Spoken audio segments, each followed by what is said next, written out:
Hello friends, welcome to home makers Pavul. நம்ம இன்னைக்கு பார்க்க போகிறது புரதச்சத்து அதிகமாக இருக்கிற பச்சை பயிரையும் பன்னீரையும் சேர்த்து ஒரு சப்பாத்தி ரெசிபி தான் பார்க்க போகிறோம். இது பிள்ளைங்களுக்குலாம் ரொம்பவே ப்ரோட்டீன் ரிச்சாக இருக்கிற ஒரு லஞ்ச் பாக்ஸ் ரெசிபியாக கூட நீங்கள் இதை பிள்ளைங்களுக்கு கொடுத்து அனுப்பலாம். நம்ம நல்ல ஒரு புரதச்சத்து நிறைஞ்ச ஒரு சப்பாத்தியை பிள்ளைங்களுக்கு கொடுத்தோன்ற திருப்தியும் நமக்கு இருக்கும். எப்படி செய்கிறதுன்றதை நம்ம வீடியோக்குள்ளே போய் பார்க்கலாம். இதுக்கு முழு பச்சை பயிரை முதல் நாள் நைட்டே ஊற வச்சிடுங்க. பச்சைப்பயிர் ஒரு 1/4 கப் அளவுக்கு நீங்கள் ஊற வச்சா போதும். இது ஒரு 3 பேர் இருக்கிற அளவுக்கு நான் சொல்கிறேன். ஊற வச்சதை தண்ணியை நீத்துட்டு மிக்சி ஜாரில் சேர்த்துக்கோங்க. இது பெசரட் தோசைக்கு அரைப்போம் இல்லையா, அந்த மாதிரி தான் நம்ம அரைக்கணும். 3 பச்சை மிளகா, ஒரு துண்டு இஞ்சி, 4-5 பூண்டு பல், ஒரே ஒரு மீடியம் சைஸ் வெங்காயத்தை அரிஞ்சு சேர்த்துக்கோங்க. ஒரு 1/2 டீஸ்பூன் ஜீரகம் சேர்த்துட்டு தண்ணி எதுவும் சேர்க்காம இந்த மாதிரி அரைச்சி எடுத்துகிட்டு வந்துடுங்க. இதில் இப்போ நம்ம தேவையான அளவுக்கு கோதுமை மாவை சேர்த்துக்கலாம். கோதுமை மாவை சேர்த்துட்டு இதில் ஒரு 1/4 டீஸ்பூன் தனி மிளகாய் தூள், 1/2 டீஸ்பூன் தேவையான உப்பு நீங்கள் கோதுமை மாவுக்கு தகுந்த மாதிரி சேர்த்துக்கோங்க. 1/4 டீஸ்பூன் மஞ்சள் பொடி, ஒரு 1 டீஸ்பூன் அளவுக்கு கசூர் மேத்தி, ஒரு பெரிய வெங்காயத்தை பொடியாக நறுக்கி வச்சுருக்கேன், அதையும் சேர்த்துக்கோங்க. இதில் நீங்கள் துருவன கேரட் சேர்க்கலாம், உருளைக்கிழங்கு மசிச்சு வச்சு அதையும் சேர்த்துக்கலாம். கொஞ்சமாக கொத்தமல்லி இலையை நல்லா பொடி பொடியாக நறுக்கி வச்சுருக்கேன், அதையும் நான் சேர்த்துக்கிறேன். சேர்த்துட்டு இப்போ நல்லா பிசைஞ்சு விடுங்க. தண்ணி எதுவும் சேர்க்க தேவையில்ல.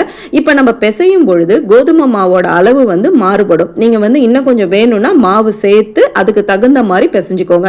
நமக்கு பிசையும் போதே தெரியும், அதனால அதுக்கு தகுந்த மாதிரி நீங்கள் பார்த்து பிசைஞ்சுக்கோங்க. இப்போ பார்த்தீங்கன்னா எனக்கு மாவு இன்னும் கொஞ்சம் நான் சேர்த்துக்கிட்டேன். பார்த்தீங்கன்னா சப்பாத்தி மாவு மாதிரி நல்லா சாஃப்டாக இந்த மாதிரி நம்ம பிசைஞ்சு விட்டுட்டோம். இதில் நான் தண்ணியே எதுவுமே சேர்க்கல. இப்போ இதில் நான் பாதி மாவை அப்படியே நான் தட்டி சப்பாத்தி செய்ய போகிறேன். மீதி மாவுக்கு பன்னீர் ஒரு 100 கிராம் அளவுக்கு எடுத்து வச்சிருக்கேன் துருவி, அதை நான் சேர்த்துக்கிறேன்.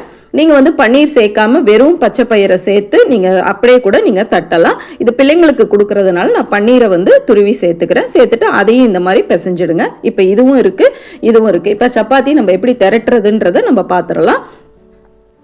சப்பாத்தி நம்ம மெலிசா எப்பவும் திரட்டுற மாதிரி திரட்டக்கூடாது, கொஞ்சம் மொத்தமாக தான் திரட்டணும். ஏன்னா நம்மளுக்கு இது வெந்து இது சாஃப்டாக இருக்கணும் பிள்ளைங்களுக்கு நம்ம லஞ்சில் கொடுத்து அனுப்புகிற வரைக்கும்.